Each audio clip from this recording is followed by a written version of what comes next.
Hi, everyone. Thank you so much for joining us in this panel discussion for the Razer SEA-invitational. Really excited to have everyone. Everyone is looking great, looking happy at home, got smiles on your faces. So that's great.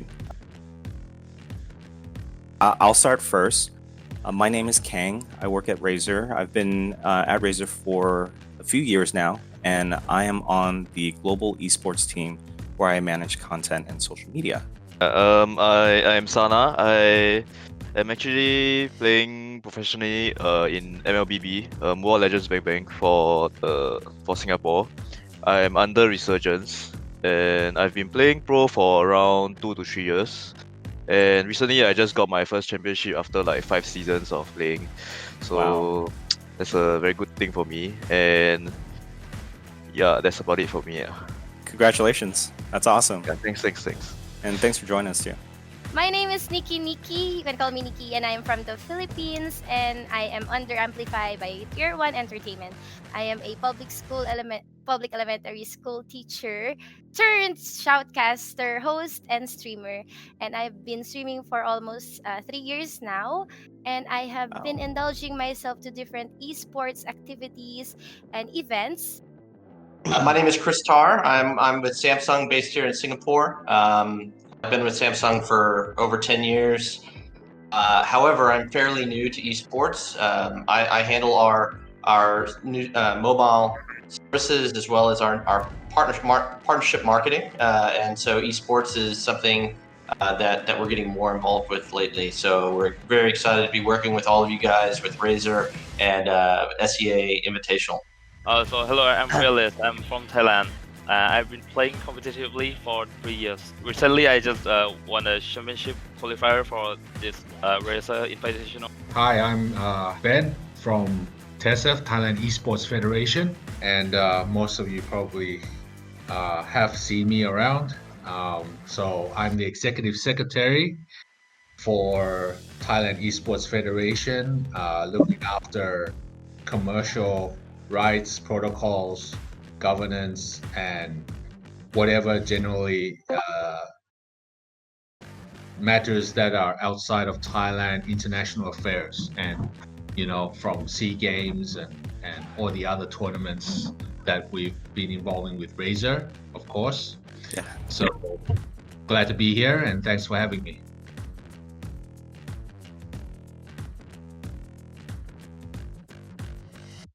So being a federation, and I think I speak for everyone here in terms of wearing the federation hat. So every country has its own National Olympic Committee, right? And everybody wants to get into esports, but without the NOCs or the government side to properly come up with regulations and policies to set the benchmark or a platform so that esports can be developed properly, officially, and sustainably, so that we can have many organizations, from players to teams to organizations like Razer, commercial entities, and also Samsung, to plug into as you guys are involved with the technology side of making gaming gears or phones, and which is what esports is using. It's basically a sports equipment if you look at it that way, right? Right. But with the whole initiative that we are doing here with CI or last year with SEA Games, that Razer is trying to be the lead in this region, it kind of puts esports more mainstream. And to become more mainstream means it is widely accepted. When it becomes widely accepted, it becomes an industry. So then people who don't know about gaming or esports can now be able to learn more, and there's a platform for everybody to come in and engage in that. So once you have this platform, each country will then need to send their teams. Each country needs to develop their esports ecosystems or standard so that they can be competitive in tournaments like SEA Games, or what we're having here is SEA. So I hope that makes sense, and I hope that sets the stage for all the other panelists to jump in and contribute.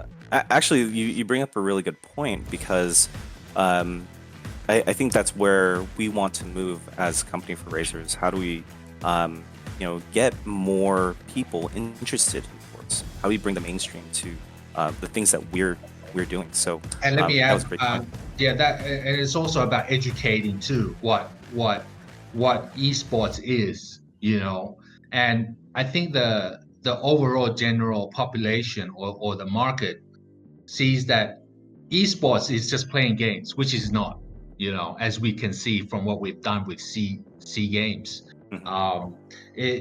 People need to also be educated that the difference between esports and e-games, or I like to call it e-games, which is competitive gaming, is a different thing.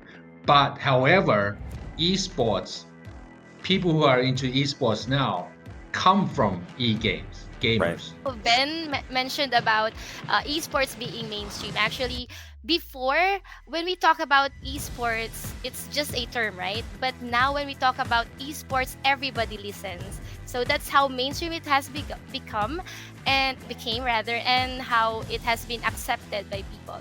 Nowadays, today, compared before, more parents today tend to support their child's dream of being in the esports industry. That's what you said, right, Ben? It has become or became an industry. So that's how I saw esports flourish here at SEA from before and now. And we are also talking about careers in esports, right?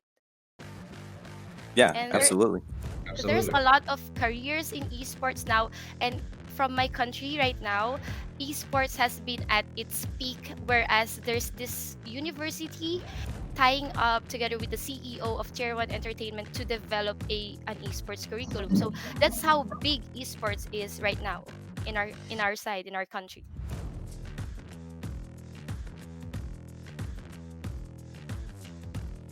Well, look, as I mentioned earlier, it's a bit newer for us to really start getting involved, and I think some of the countries in the region have been first. Myanmar actually has been quite involved, also with the federations and the teams. At a regional level, this is the first of it. And for us, of course, our devices, we are targeting the same audience, and games. And one of the trends with esports has been the shift to mobile. It's happened more recently, I think, and that is very aligned with us. And I think that's also why we're getting more involved, and it's more important to us. And typically, I think you would hear about our flagship, but for this event and here in the region, we're focusing on our A series, and I'll talk more about that later. But we see that as relevant and accessible, and that to me is also what's really interesting, is that it's very grassroots. It's aspirational for people throughout the region, and that really is an exciting thing, especially since we're at the forefront of it out here in Southeast Asia, whereas a lot of times the waves come here after they've been developed somewhere else, and here's one where the region can lead in a lot of ways. Obviously, I have a background in mobile, and just seeing how mobile has a huge opportunity for growth in esports still in Southeast Asia, in the West too. I think this is a great foundation that you're helping to build right now. So really happy that Samsung sees esports as a great place to be.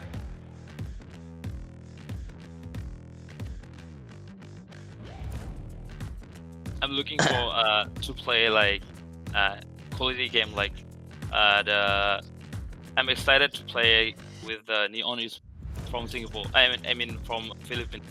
Mm-hmm. Like we lost to them like in a couple of the qualifier, so it's time to have a revenge. Yeah. Spicy. Yes, this is what we need, right? We need these stories. Now we're talking about the revenge. It's nice. Yeah, no, Okay. no, that's great. Okay, so for me, I think I will always be speaking in the player's perspective also lah. So for me, I have only come into contact with Malaysia teams, Indonesia teams, and Philippine teams. So this, I believe this Razer SEA-invitational, there's a total of 10 countries, right? Yes. Yeah, that's right. Around 10, right? Yeah. So I think it's always fun to go up against things that you don't know, and yeah lah, I like to see surprises lah. So I believe as a Singaporean, I also want to represent Singapore, to go out there and achieve something big, and help Singapore gain some glory. Yeah. Yeah. I mean, never in your life did you ever think that you could really represent your country in esports, right? That was like a dream for so many people. Like, and I guess in the past, people like, this would never happen. They would say that, at some kind of international competition, there's esports. Like, True. This is It's actually great, also it's a great. very good opportunity to let Singapore, let's say if I can do it and I really win the international against so many countries, this will make esports in Singapore more accepted lah. It will probably grow better, I guess. I think we're all trying to achieve the same goal here, right? How do we grow esports? How do we make it, profitable for everyone? And how do we make this industry bigger and bigger so that more people get involved and more people get to have fun and everything? So.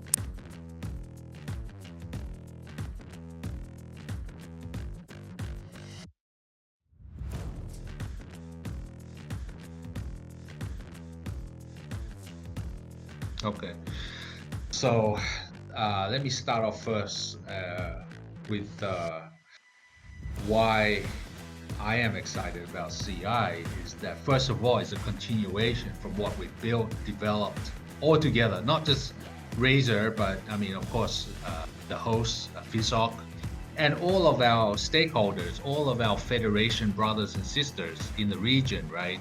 Without them, or coming together, we won't have this platform or this event, right? So what does that mean? It means that it's growing, and now with the continuation of CI, unfortunately, we would have liked to have offline, right? Because it's a different atmosphere. However, esports wasn't designed. Let me rephrase. Esports came from online, right? It's an online activity, right? When I used to be playing, what was it, Counter-Strike or something back in the day. OG, Ben's OG. Where the federation can't, involve violence in games, but I mean, back in the day, you play multiplayer, right? So nobody was really doing offline activities with that game, but you would connect with your friends, and then you would just play with other people. So I mean, the foundations were from online, and with COVID-19, it is a blessing in disguise. Actually, you got to look at the good side of it. This means that technology has caught up with today's world, where we can all tap into it from across the region or the globe, where people can watch CI.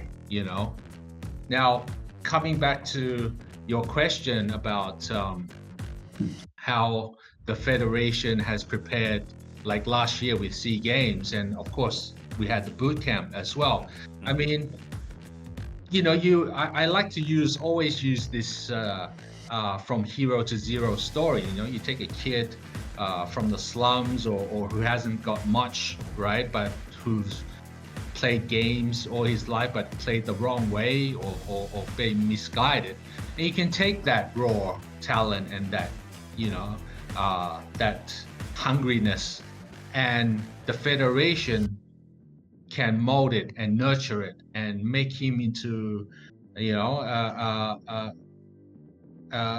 an adult that has responsibilities and channel those skills into something great, and beneficial to his country, or as an example to other fellow athletes as well.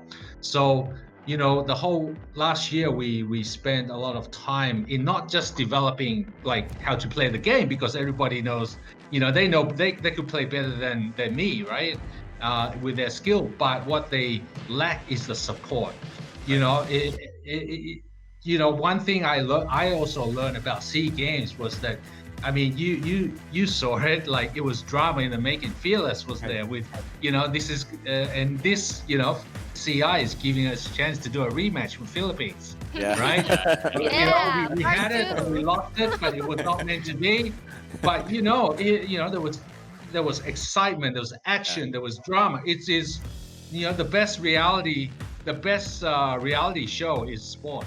I mean, and I don't want to see that, we are just playing games. No, esport is a sport, Yes. there's rivalry, there's sportsmanship, and there's it's all the elements are there. Now you may not get that with CI because it's online, but still, everybody is competitive. Everybody has their way of showing their talents and their emotions.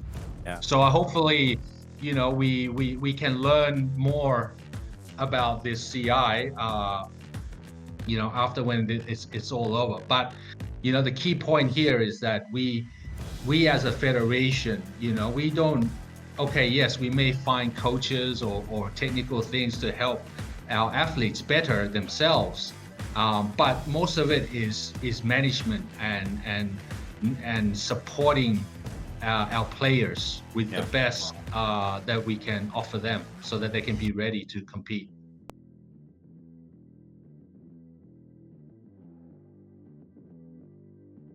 So, in about a few years' time, let's see. Actually, I haven't won a international championship yet, so I really want to achieve that dream first. After I win the international championship, I will probably try to convert into streaming, because I think there are a lot of hidden talents out there that don't have this guidance that they need. So I hope that me streaming I can provide all this info to all these people out there, and I can try to slowly bring them into the esports scenes also. And because I mean not only on gaming, I also have some things that I want to study lah. Like basically I want to go for some marketing courses and some web design, and I think doing streaming is really aligns with what I want to study also. So I can learn about how I want to market myself in the future. I can learn how to market this certain esports like MLBB. And I think I forgot to mention how I started on this game, right? So actually this is a very very standard thing in Singapore, because when we reach a certain age, we have to go and enlist in the army. Yeah, like every Singaporean male has to enlist in the army. Yeah, so basically You have to go back every few years too, right? Yeah, basically we enlist already, right? We will be in the army for around 2 years, and then after that we'll have this thing called reservist, where we go back to army every year. Like they'll give us a message lah, or text or email lah. Say we have to go back, and then for maybe 2 to 3 weeks to maybe do some exercises, so that we don't forget how it feels like to be in the army lah. Like, so maybe next time like there's a war or something, then we still can fight lah, Yeah. So basically every Singaporean male started ML in the army. Like it was just this You play during your at the army? During you your play training? ML? Well, not in my training lah, okay. In my free time Your lah. free time, okay. Yeah, so basically We gotta like, make that everybody- clear. Yeah. So everybody like in the army, then when they have their free time, then everybody will start playing this game. Then like this one person start playing this game, then we are like all curious, then we go and Yeah. see, hey, oh, this Mobile Legends, wow, looks fun. Then can play with a lot of people also. So there started more and more people playing. Yeah, so actually I started out in the army back when I was like I think 19 or something. Wow. And Yeah, look at you now. You're an esports pro. yeah. Somehow play in the army for around 2 years, then started to play with my own friends, and started to create the squads and clans and all that, and then we started joining small competitions and slowly got into the organization, and they got me here today lah. Yeah. Nice. How about you, Fearless? And stuff. So for me, like any other kid, like during school time, I got friends invite me to do everything, like playing guitar, playing soccer, basketball, and playing games. And like everyone has some interest.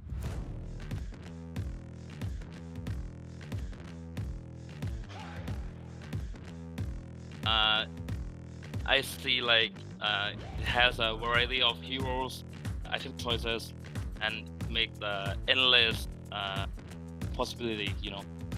Like Right. every game, the hero is different, the player is different, and item choices. Yeah. And I cannot get bored of it.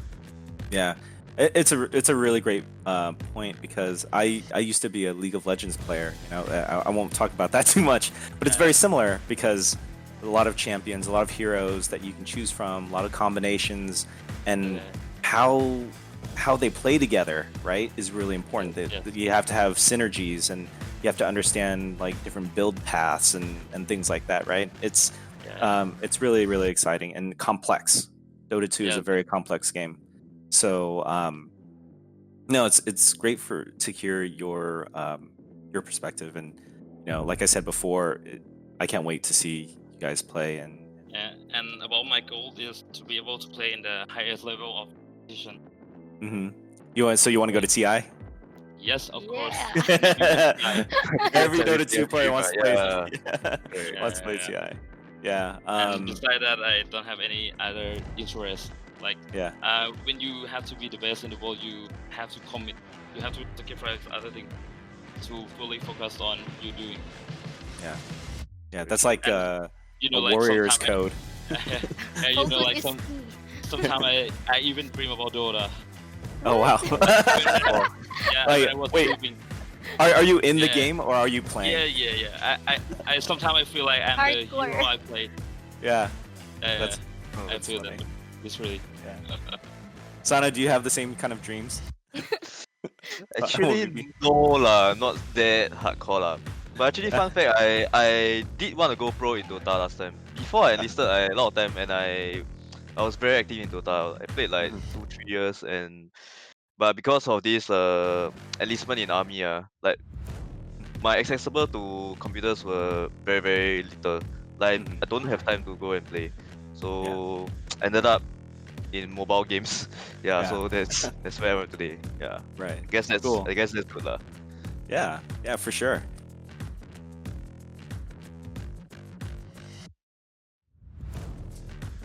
Before, it's really hard to gather 100 players in a LAN tournament. So it's Right. really nice that CI is an online tournament. So it opens new opportunities to our players. And yes, we've seen how PUBG Mobile grew from really small audience, and now everyone is just playing with PUBG M or PUBG Mobile because it's really accessible. We're talking about mobile gaming here. And I don't really want to take sides because I'll be casting the game for Razer CI, but of course I'll be rooting for can I say it, Iconic and Blacklist International. But of course we have amazing teams coming from all those 10 nations, right? So I don't want to be biased, but you guys should be tuning in to Razer CI this coming June 27, 28, and July 4 and 5 for the PUBG I'll be casting Yeah. that together with the amazing caster. Yeah, I'm promoting right now. Sorry. No, that's a good thing. Everyone needs to know, right? Everyone needs to tune in. There's going to be awesome action. Whichever game or match you're watching, there's a lot of Yes, like of these course, of course. storylines that we're talking about. So, really happy to have you casting. I think you bring a lot of energy to But the to this. truth be told, I also played Dota 2 and Mobile Legends. Okay. So if there's a game that you could play for the rest of your life, between the three or among the three, what would it be? PUBG Mobile, Dota Dota 2. 2. There you go. Because it's really a complex game. Like what Fearless said, you can never get enough of Dota 2. But Yeah. yeah, PUBG and ML is also amazing games Yeah. at par. Awesome.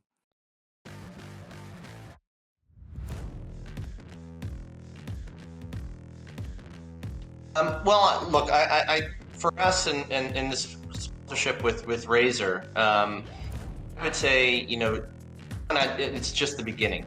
We really only started planning this several weeks ago, so it's been moving really quickly. And coordinating all of our countries and all the marketing and everything has been a learning experience. But that's what we're here for the learning experience. And I would say that we want to ultimately engage across the ecosystem. So we're starting to work with the federations and with the streamers, and ultimately with the players. They're the stars of this. That's also something I think we need to work more on. And so we'll try in this, and it's something that I think will evolve over time, because I think, as you guys have said over and over again, there are stories to tell that aren't heard, and I think there are channels like ourselves, Razer and Samsung, that can help to bring those stories to life and to our audiences. For this, we typically focus globally on our flagship devices, and I think it goes without saying, the performance that they bring and to gaming. But here in Southeast Asia, A series is also near and dear to our hearts and our consumers' hearts, and we'll be focusing on the A51 and A71 are some of our newest devices, in particular the A71, which brings awesome performance, an awesome screen, an awesome battery that we think really upgrades people's gaming experience and is accessible. So the A71, it has the game booster built in, so there's AI to adapt the battery, the memory to the player's usage. A 6.7-inch Infinity O display, AMOLED, so that they have plenty of space, unfettered space to play on, and see the action in true to life form. 4,500 milliamp hour battery with fast charging, so that players can play anywhere and as long as they want.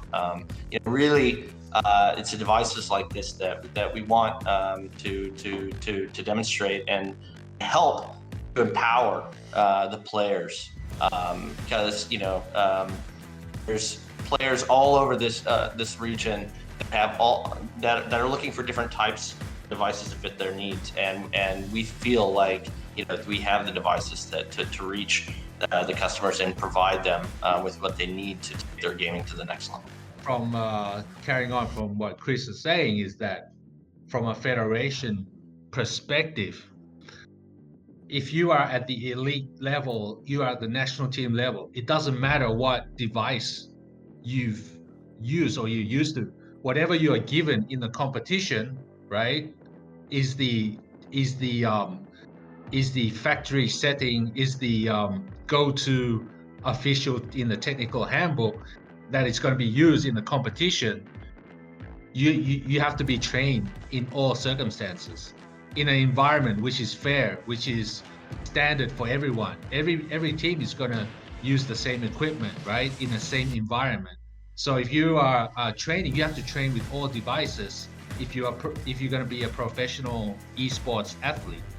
And whilst on that note as well is that there are many types of devices that are catered to many different levels of your skills, right?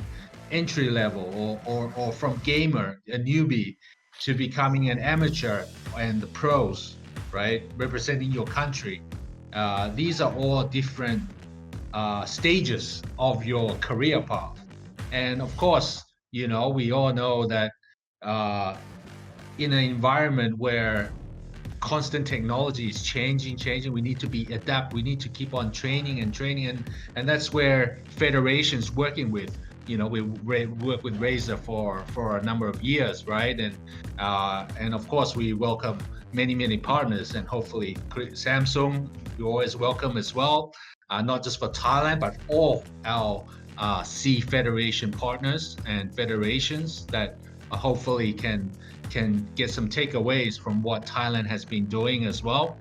So, I like to also say that esports, although there are certain some deals are with sponsorship deals and are exclusive, but in the end we have to welcome everyone into the market, and the more players, the more competition, the more operators are in. What does that say?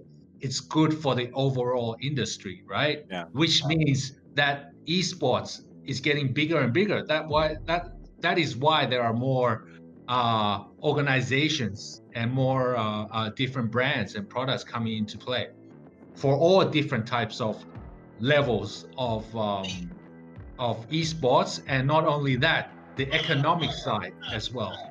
Yeah. Like some kid that maybe wants to start out and he really wants to be an esports athlete to represent Philippines, for example, but his family is poor. I mean, maybe there are entry level mobile phones that he can train on, before he gets to like the $1,000 phones, Yeah. Absolutely. So I think Samsung has answered, fits into this a lot of their products with the different types of economic demographics.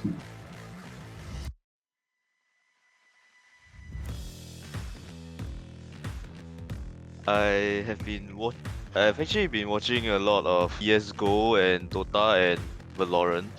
I think Valorant is the hottest game right now, right?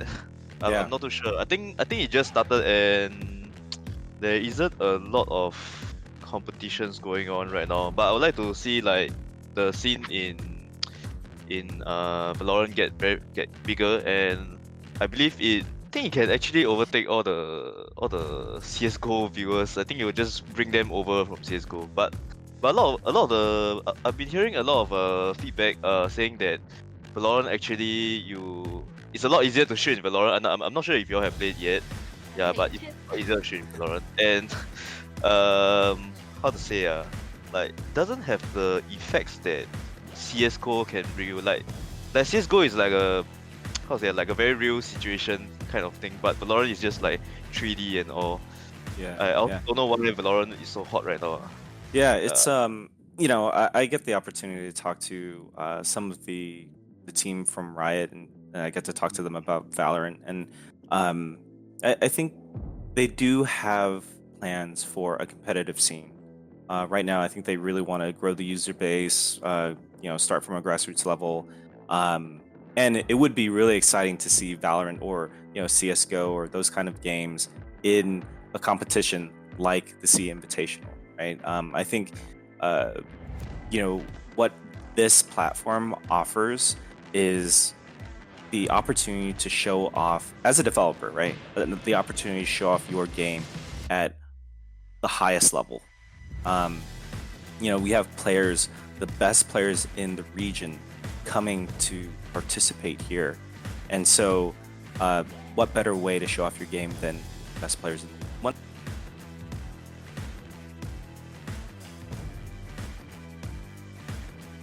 Actually, I'm really glad that people right now, they are starting to talk.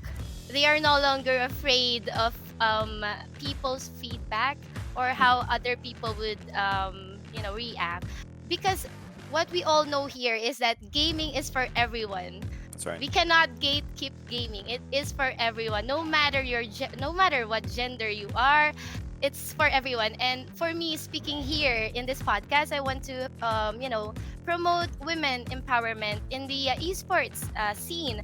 Of course, holding more female leagues and tournaments will attract more female gamers, even casual or not, to join and form their own respective competitive teams. And female thus expanding the potential and possibilities for esports in the future while empowering the women. So that's what I really like. We have FSL, right? Female C League, right? Yeah. It has been for ML, Dota, AOV, and other games. So I'm really glad that esports is evolving, not just growing, it is evolving. Absolutely. And that's my piece. I'm really happy right where esports is at it right now, especially for the females like me. Yeah, that's awesome. Ben, from your side of things, how do we get more, female players playing or athletes represented in esports? Okay. Well, I mean, of course, with the ladies league or girls league, or we have girl gamers, from Ferdinand from Portugal, right? They've activated that. But what I want to raise the point is that we talk about equality. I mean, that's just one part, right?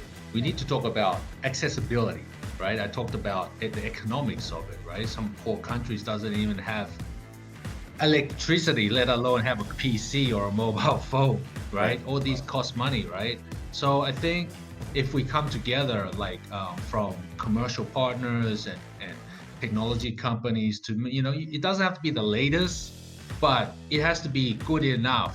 It could be refurbished second-hand phones to give this to other undeveloped countries, right? I mean, TESF, we work with a lot of NGOs. I mean, we are an NGO, non-profit, but we work with a lot of different government agencies, and now we work with other traditional sports who don't want to get into esports but don't know how, and want to engage their fans and their sports and have a esports type genre with their traditional sports as well. So we also work with we're trying to initiate or help traditional sports or traditional sports organizations come up with all these social impacts and accessibility of the economics of it. And like one example is that we are promoting virtuals because of COVID-19 and how the refugees, the United Nations, can these have esports as part of their activation and their campaign for underprivileged people like refugees and displaced people as well. There's also, coming back to the gender equality, is that it's not just about women, it's about LGBT as well in Absolutely. esports, Absolutely. where Yep. the diversity is there. And one thing is that I want to give an example here, like next year Thailand will play host to the Asian Indoor Martial Arts Games. Last 4 years ago was in Ashgabat, Turkmenistan. Asian Indoor Martial Arts is a sporting event for indoor sports by the Olympic Council of Asia. So that will be hosted around May next year in Pattaya. And TESF is the lead on that for esports. But one thing is that, they say, oh, what about women? If we have a women female competitor, are we going to have different segments, different parts? So no, we say it'll be mixed. So you're going to have a male and female in the team, mixed gender, because that already raises the bar of equality. Of course there are certain things that are specifically for female, like changing rooms and going to the toilet and other things that we need to also incorporate into the guidelines of the competition in the technical handbook. All these factors need to be doping, for example, testing for drugs afterwards. How are we gonna? Do we need we need female referees as well? In the tournament. So these are new avenues that we need to explore. I mean, there's no right or wrong. There's just of course, we learn from the another way of doing things in the end. Right. So, I mean, we need to work with not just esports people, but we need to work with other sporting organizations as well to learn from this, so that we address all these social issues, when it comes about. Yeah, I think that's really important, and so education is very important as well. Oh, absolutely. And with everyone kind of like having their platforms to speak out, whether it's on social media or otherwise, I think people are starting to realize that, hey, it's 2020. Things need to change, things need to evolve, and I think we all play that responsibility. Razer. I just want to make one more last point is that, look, we all want to win. That's sport. I mean, and it's gonna be, you're gonna have a winner and a loser, right? This is fact, right? But the one thing that everybody takes away is that for esports is that the participation is the most important thing. You can come last, but you've already participated in this, international sporting event. Experience, right? Experience. So whatever it is, you've already won because you've engaged, you participated, even though you come last,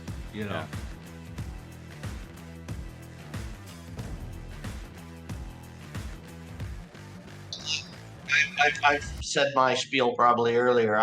What I want to do is thank everybody. Thank all the players, thank all the casters, thank all the organizers and the federations.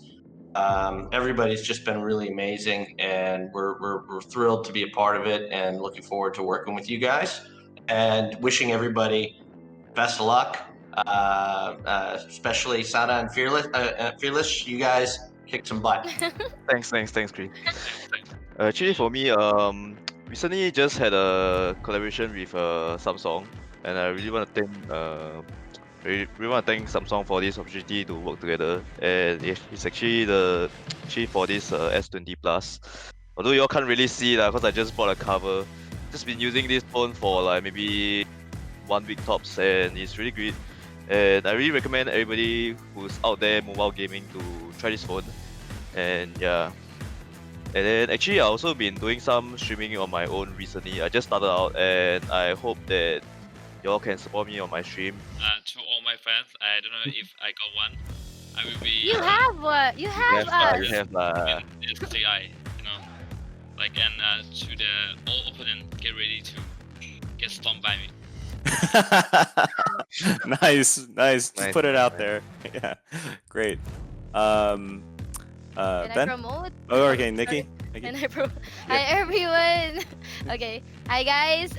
Thank you so much for having me here in this podcast. Thank you everyone. Of course, our partners, our stakeholders, we have Samsung, Razer, Tier 1, our federal stakeholders. We have Ben there, our players, we have Fearless and Brand on and off Sana. Okay.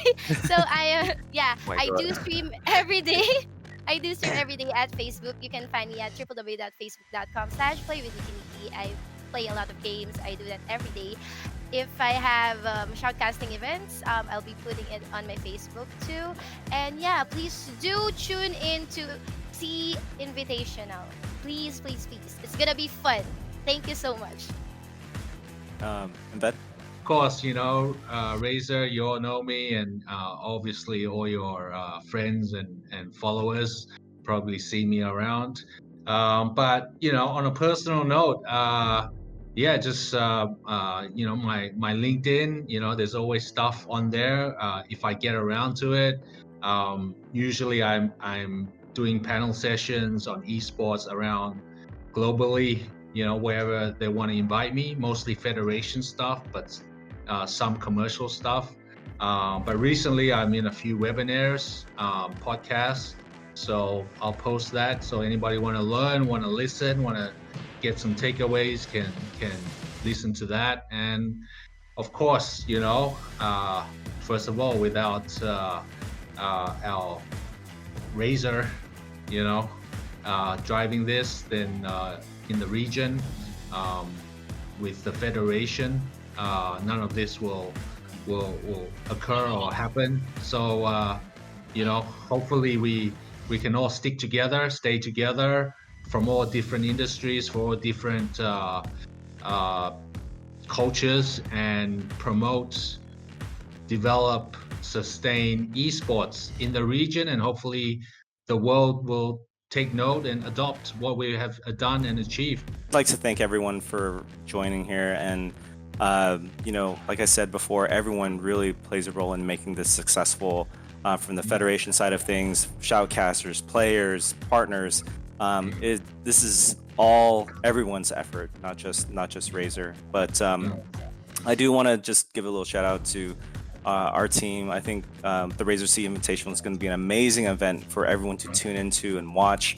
There's going to be exciting matches across Dota 2, PUBG Mobile, MLBB, and from June 26th through July 12th, everyone should really catch as many matches as they can. So please tune in to youtube.com/Razer, our Twitch channel, and also our facebook.com/TeamRazer social media channels. So thank you everyone for joining this little chat, and really look forward to the SEA-invitational. Well, you thought that I was done.